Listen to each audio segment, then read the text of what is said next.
Welcome back to the Deal Room, the podcast where we dive into real stories, real strategies, real lessons, and new aspiring real estate investors. I am your host, Heshan Pires. Today, I'm excited to bring on someone with a massive amount of experience and a unique perspective on what actually makes real estate agents successful. Our guest is Michael Owen, a 30-year retail leader turned CEO of 9 real estate brokerages across Nebraska and Western Iowa, and now a full time coach who has helped agents become $1 million net income producers. Michael, welcome to the show. Thank you, Hishan. Glad to be here. Michael, you had a fascinating path 30 years in retail, then leading multiple brokerages, and now coaching top producers. For listeners who don't know you yet, how did this journey begin? Yeah, so I grew up the son of an entrepreneur, and I did my first ever business when I was 12 years old. And for those of you in real estate or considering real estate, this will share with you kind of how the path got shaped. So wanted to buy a bike, a really expensive bike in the 80s for $450. My grandma made a deal with me that if I earned half the money, she'd give me the other half. And this started my journey because I ended up knocking doors to wash cars. So knocking doors and saying, "Hi, my name is Mike, and I am the owner and founder of Your Price Car Wash. Would you like to get your car washed today?" And so that I ended up doing that for over 6 years, knocked over 10,000 doors. But at some point, you become an adult and you can't knock on doors with a bucket respectably anymore. So in college, I made phone calls for a living. So I called 40 people a day. I used to take a roll of quarters, a roll of quarters to Uh-huh. school with me to college campus. And in between classes, I would grab a payphone and I would just dial a letter that day and offer them a chance to. I was selling knives for Cutco Cutlery. So my goal was to make 40 phone calls a day. So I used to say to my friends that I pay to go to work. I would have to pay $10 to go to work to make those calls. But if I closed one deal, it was worth $880 and I got 50%. So I got $440. Back then, minimum wage was $4.25 an hour. So if I closed one deal a week, I got paid a hundred hours worth of work that what my friends would get paid just for making phone calls between classes. So I learned at a really young age that if you're willing to face rejection, whether knocking doors or making phone calls, that you can outrun the traditional income scale. About the time that I turned 20 years old, I went to work in retail. Somebody recruited me. She was like, "You've got to enjoy working indoors better." Went to work for a company called Payless Shoes. I Yeah. started off straightening shoes, pushing a vacuum. In 3 weeks, I had a set of keys. At a month, I was an assistant manager. At 6 weeks, I was a store manager. At 6 months, I had 6 locations. I spent 30 years in total in a variety of different retail environments for some of the biggest and most recognized brands in the world.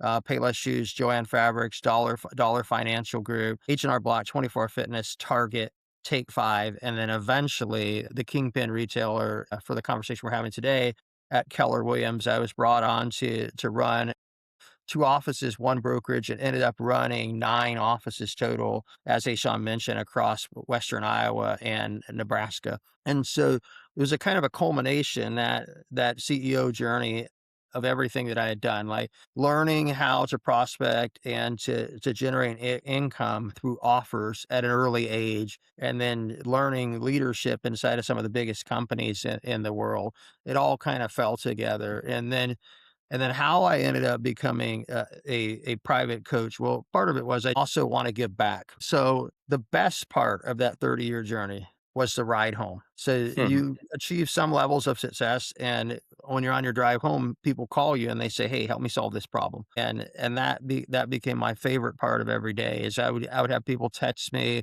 when I was working in a variety of different roles. "Hey, I'm running into this with my business, with my business unit, whatever it may be." And I was able to contribute and help other people be more successful versions of themselves. So I always kind of dreamed that at some point I would do that for a living. And so the last like 18 months of my journey has been turning my passion into my business, and just really being a small business advocate. That's what I want to do. I want to go to war for small business owners out there, and because I think that small businesses don't fail. Whether you're a real estate agent or a plumber, you don't fail because you don't know the job, you're not good at the crafts. You don't fail because you're not working hard. It's a visibility thing. So it usually comes down to, can I get myself visible consistently? And if you can do that, then you can win. And I've done enough of this that I know a couple of the freeway off ramps that'll get you to where you're going, and that's what I coach on. You mentioned Something powerful in our earlier conversation, Michael, that many agents do a lot of volume but have no money. What did you mean by that? Is there a relationship to what you talked about just now? Yeah, so I think some agents are doing what I call the baloney on the wall effect, like where they just rip a pack of baloney open and start throwing it all against the wall and hope a piece sticks. So they're spending a bunch of money on operations. They're spending a bunch of money on outreach that may not be doing anything for them. And they may have $6,000 in outbound income wrapped into every deal and then only clearing $7,000. So they're only making $1,000 when and so what I do with agents is I take the emotion out and I look at each of their expenses and we determine, is this expense income generating or not? Just like you would do with any business. And so what you find is that with most agents, about 80% of the money that they're spending is not income generating. So it's really easy to just strip the business down. And again, I think of it like a business. We just strip the business down to the core things that actually help them make money. If you were just an investor, you wouldn't buy a bunch of loss leader stocks that didn't do anything for you. You'd buy the stocks to have a return. Right. And it's no different with a real estate agent. They're going to get 80% of their returns out of 20% of their investment. So we just flip it to put 80% of our money into the things that actually generate money. And you find a lot of times that agents with the same or less effort make a lot more money. They're just, real estate's really tricky because it has a very public scoreboard. So you can go to the MLS and you can see how many units somebody's done at how much volume. So agents get caught in trying to win that race. They want to say, "Oh, I'm a top 100 agent." But usually I just ask them quite simply, "Hey, Sean, did you get in this to be on some list somewhere so you could post it on social media? Or did you get in this to earn a living and freedom for your family?" And the answer is obvious. They got into it for the financial freedom and they earned a living and to live the life that they wanted to live. So I just help them remember that and then show them the path that actually will get them there instead of like real estate's super funny. Like agents are posting that they're taking lavish trips, that they're going to their kids' soccer games, they're doing all these things and then when you talk to them privately, they're broken. They're not doing Mhm. any of those things. Like their social media presence does not match real life. And I help change that. I help their social media presence and their life actually line up. Got it. And that's really biggest, most rewarding thing that I do. Very good, Michael. One of the most interesting things you shared earlier is the vendor based strategy. You wanted to make sure that you have a relationship with your plumber, electrician, whoever you're working with. Do you want to break that down a little bit, Michael? Yeah, for sure. If every time I meet somebody, I'm selling something, it doesn't take them long to not want to be around me. Like, I think that that's the biggest fear that people have when they get into real estate is I'm just going to burn out my friends and family. I'm going to be calling them all the time, asking them, "Hey, are you ready to buy or sell? Hey, do you know anybody in your network? Hey, would you refer me?" And I'm just going to wear them out. And the reason that agents feel that way is because that's true. It's true in all sales. As soon as you do for what you used to do for a passion, for pay, there comes a resistancy to people who don't want to be around you. They just don't want to be sold. So if you take the give first strategy and you're genuine about it, your chances of success are much higher. So what I teach agents to do is to curate a list of vendors, and I have 40 unique verticals that I think are useful to the average homeowner. And we run through those that list of 40, and I say, "Do you know somebody and use somebody in that list already?" And in most cases, if the agent has been in business over a year and done over 5 units, the answer is yes, because every deal comes with its own package of issues, right? Like Yeah. you got to get something done. Like a water heater has to be brought up to code, so you need to know an inspector and a plumber for that. Like so, Yeah. Yeah. as you're doing those things. So what I do is I help the agent, and then I have a newsletter format that is one page, 11 by 17, double sided, that will hold four full columns of information plus 40 vendors. And I help the agents that I coach place those vendors into this newsletter format. And then they use this newsletter as a leave behind when they door knock or when they call somebody. And so the close instead of the traditional, hey, Sean, if you do decide to sell or find yourself in the market to buy, or you know anybody who does, It would mean a lot to me if you considered me or referred me. I think that's a weak close. A better close is I just want to be the solution to all your homeowner related problems. So I'm going to Mm, leave this. I'm going to leave this vendor network with you. And then, of course, it's your picture as the agent that is featured most prominent in the newsletter. So yeah. you don't have to say anything. You're the solution. So then instead of outbound calls, the calls shift and they become inbound. So imagine that, real estate agents. Imagine if most of your conversations during the day were inbound instead of outbound. How different would your business be? So people are calling you and they're like, hey, Mike, hey, I know you told me you knew a plumber. I mean, I got rid of that newsletter you gave me. Oh, no Uh, problem. I'll send you another copy. I'm going to email you a copy. What's your best email? Hey, Sean. Then I email you a copy, right? And then I'm uh-huh. like, look at the second full third ad down. That's for Ryan Diamond. He's one of my favorite people on planet Earth, and he's a plumber and owns the company Waterpro. You can trust him. He's a veteran. He's a dad. He's a husband, and so then Ryan comes out. He serves him. Now Ryan becomes an extension of Mike, and every time one of my vendors serve one of my potential contacts, my trust elevates. Yeah. And so that's really what it is. Nice. I want to shift gears a little bit and talk about social media. Something that you mentioned when we talked previously is how people treat social media like a lottery ticket. What did you mean by that? Yeah, I think that people believe that social media is just luck. So that you just have to have this lucky post that happens at this lucky time to be successful. So just like a lottery ticket, like your chances are the more times I play, the better my odds are. There's a certain degree of truth to that. So some of the social media giants like Gary Vee will tell you post 17 times a day. But underneath that, they will also say be intentional about your posts. So like so just randomly resharing 17 times a day, funny stuff that you find on the internet, like that, nobody is going to jump from, well, that guy shares funny post about the 1980s TV. He should be my real estate agent. Nobody's going to jump from there to there, like because Yeah. the trust gap is still huge. But if 17 times a day you shared a 5 to 7 second reel was just a real estate fact, so you just sat down and you could film all of those in 20 minutes, go to Instagram, deploy them scheduled to pop out every 30 minutes. And now you're going to have 8.5 hours worth of content that just drops every 30 minutes. And the reason you want to do that is because the algorithm is time sensitive.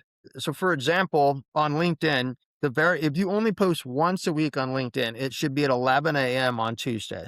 That is a spike when you will get the most return on investment.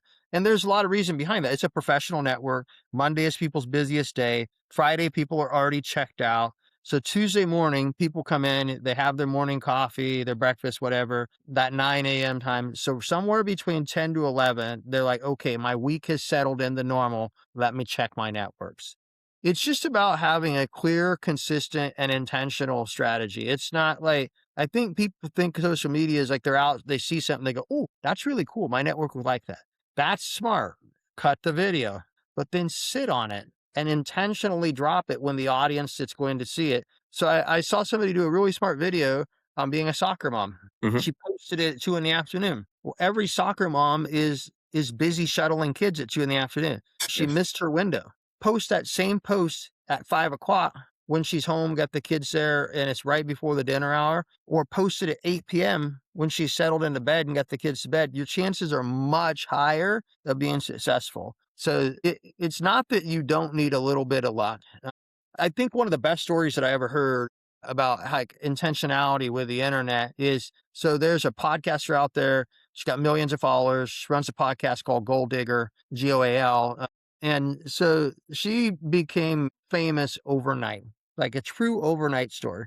Her and her husband went out to dinner, and it was an anniversary dinner. And then after dinner, they and if I'm mistelling her story, she can come back and slap me around for this. But I'm a big fan of what she's done. But so she's telling her story, and she comes back after dinner. Romance is in the air, but she goes into the restroom to freshen up, looks at herself in the mirror, and she's not happy with what she sees. And she turns the camera on, and she's like, "Ladies, the love of my life is in there. It's an anniversary dinner. It's the end of the night. Like, I know what comes next, but I just don't, I'm just not feeling it. I just don't feel beautiful. And she's like, and then she puts the phone down. Next morning, she had 1 million followers. Wow. So what happened? She was speaking and she actually unpacks this on her show, and it was a whole show in and of itself. But she brought a social media expert on, and people were like, well, you like the next day she had invites to be on Oprah and Ellen.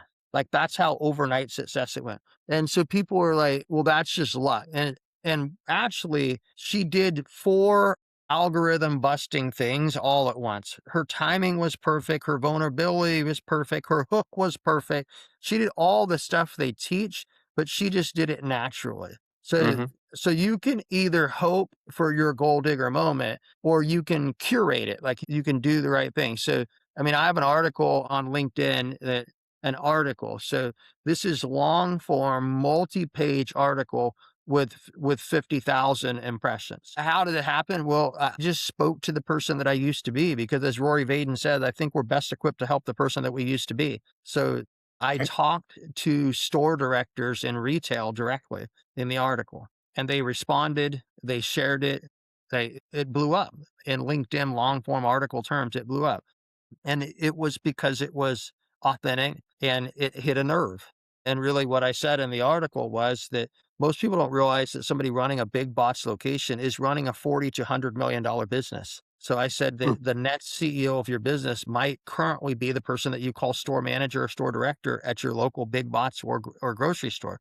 Don't look past the fact that they schedule people, that they are merchandisers, that they are master communicators, that they are leaders, they have all these skills.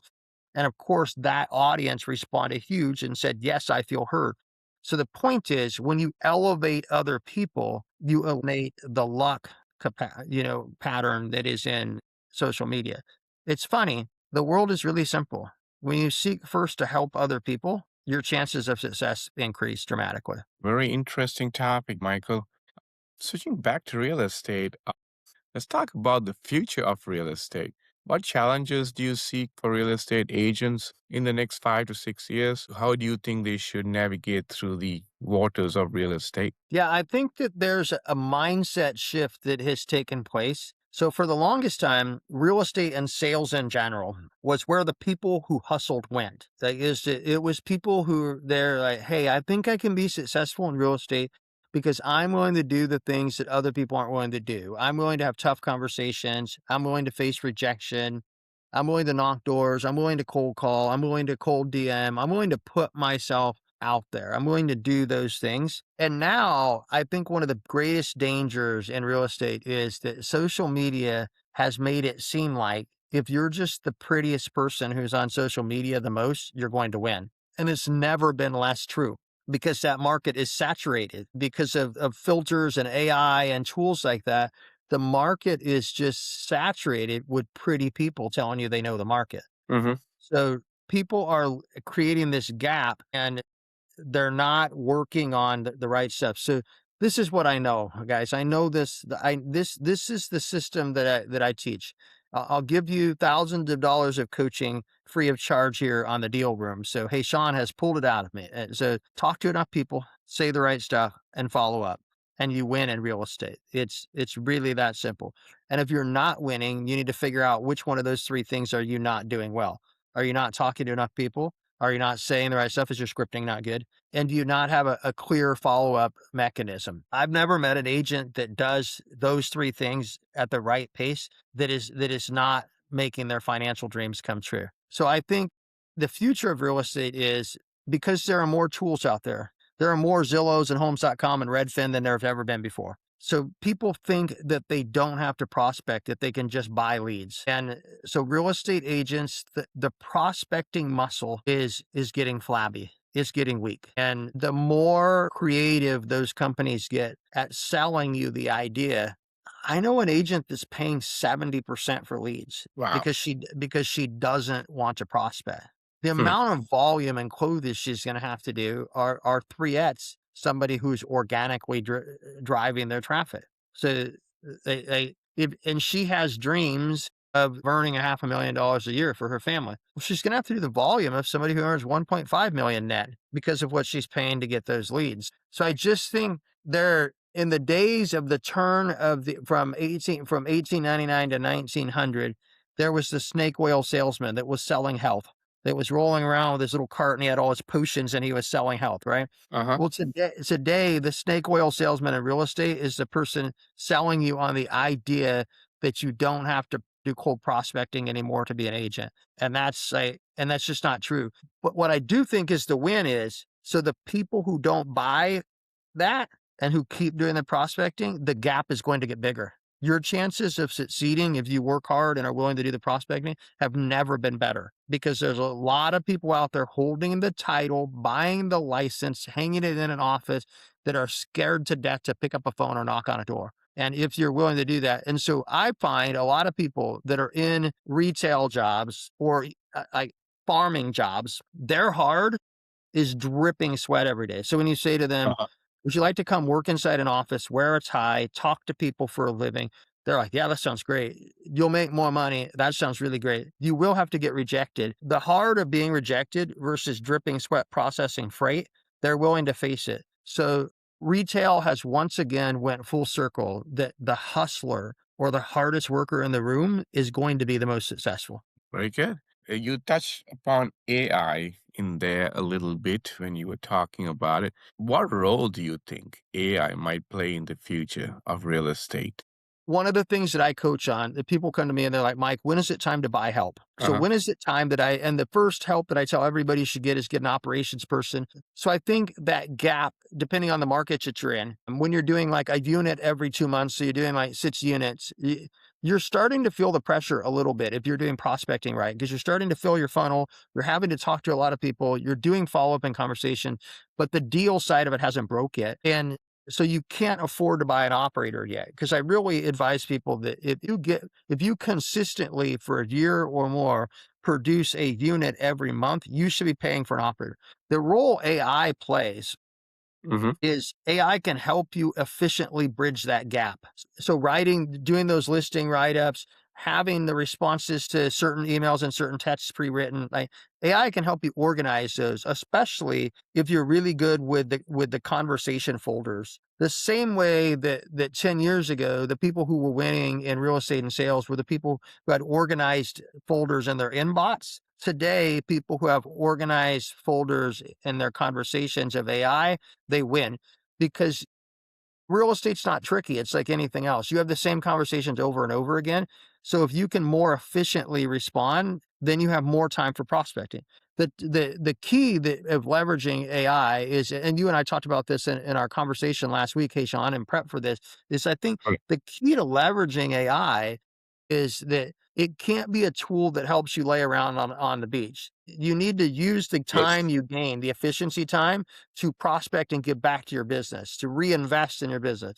And that's what true efficiency is. Efficiency allows me to use the same amount of hours to produce greater results. So I think the win of AI is you can do less operational things with AI's help so that you have more time to do human and emotional things. I think the potential loss is people will use AI to work less, and then they'll Correct. be like, "Well, I'm not getting any results." So I think what I think it is just it's an amazing tool. It is an amazing tool. I have always been so I tell people that I'm the guy with 2 master's degrees that can't spell. So I'm always worried that I'm gonna have a spelling error. And I love AI just to thought dump and then say, "Hey, generate that back to me spelling and grammatically correct." So it's still my thoughts, but a high price editor is really expensive and a monthly subscription to the chat GPT is $60. So like Hmm. it's massive efficiency and it builds my confidence just to know that I'm not going to put something out there in the world that's just I'm going to have my O and my U in the wrong spot. Correct. Very good. That's a great way to use AI. You mentioned, Michael, building trust with your clients. You mentioned that it's the most important currency. Can you expand on that a little bit as final thoughts and give some perspective for anybody who's wanting to be a real estate broker or opening up a brokerage? Any advice to our listeners as your final thoughts? For sure. So I will say this. I am the author of the book Trusted: Why Every Business is in the Trust Business. So out there on Amazon. You can grab it or hit me on social at Michael Owen Speaks, and I'll point you to where you can get the best copy, the copy autographed by me. So in the book, I unpack that there are 7 unmistakable laws that build trust. And we don't have that much time here, so I'm not going to run through like in detail all of them. But what I would say is this: if you find yourself spending time negotiating on price, if you find yourself thinking that your website isn't right, if you think your email campaign is bad, if you think that your social media isn't pretty enough, those are all indicators you have a trust problem. So people think that they can tweak a tool or an offer to overcome trust. You cannot. Trust is emotional. People buy based on emotional feelings and justify based on rational numbers, not the other way around. So when we spend most of our time with our clients talking about the features and benefits of something, the prices, the number of bedrooms, the square footage, all the different, the neighborhood, the school, what you're trying to do is overcome the fact that the agent doesn't really trust you as the expert to meet their needs. The most trusted agents make 3 recommendations. They take their client's needs, they make 3 recommendations, they take the clients to those 3 homes, and the client buys. Hmm. Untrusted agents show 40 houses and then the person drops them. There's a massive gap. And it's the problem is we're trying to solve it with here, and it's with here. So trust is something that you feel in your chest. It is emotional. And so somebody has to first believe that you truly get them, not that just you are trying to sell them. And so I believe that every business is the trust business. I believe that trust is the most important and most valuable currency in the world, because I believe that people will pay more to somebody for something they trust. So if you don't have to work as hard and try to win the race to the bottom on price, where you're just trying to get cheaper and cheaper and cheaper to do something. See a lot of agents do that out there, right? Dropping their commission percentage. And so I I'll give you the airplane flyover view of, if you do these 7 things in your business, you can make $1 million if you're not doing it already. Number 1, no surprises. Clients do not like surprises. They like predictability. Number 2, no complaining. Don't complain about the market. Don't complain about other agents. Don't complain about anything, because if you complain in front of the client, they believe you complaining about them. Number 3, build ridiculous belief. Make sure that the client believes in you as their advocate. Number 4, math matters. You need to show them how the numbers work out, because that starts to move from the heart to the head to logic. Number 5, meekness is not weakness. Being vulnerable and sharing some of your own struggles up front makes you more trustworthy, not less trustworthy. Number 6, never borrow authorities. Don't blame anything or anybody else. If there's a tough conversation to be had, have the tough conversation yourself. And number 7, the most important one, build a dream big enough for your client to see themselves inside of. So I once left a company in a long relationship to go work for another company because the boss who recruited me said, Mike, I'm going to crush it in life. I'm going to buy my own island, start my own currency in my own country. And I thought, well, that's wild. However, if he gets anywhere near that and I'm his number 2, I'm going to win massively. So I was able to see myself inside of the dream. Too often, clients in real estate believe the agent is just trying to sell them so that they can go live their dream. The client needs to see that their personal dream fits inside of the agent's. They know the agent wants to be successful and wants to make money. They're okay with that. They sign the contract, but they just want to know that their dream fits inside too. I think if you do those 7 things, you crush trust. And if you crush trust, the most valuable recommendation you can get is when a client, past, current, or former, said that wrong. You get the idea. All clients Hmm.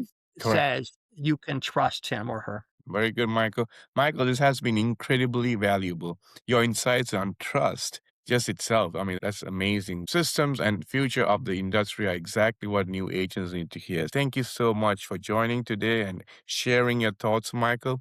Would you like to give our listeners some information how they would like to contact you or get in touch with you if they would like? 100%. So you can find me out on Instagram, on TikTok, and on YouTube at Michael Owen Speaks. That you can find me on the web at michaelowenspeaks.com. I'm a top 1%er on LinkedIn at Michael William Owen, at my full name. So Yeah, I'm pretty easy to find me because you can find me by name. Don't mistake me for the more famous Michael Owen that played football and dominated the soccer world for a long time.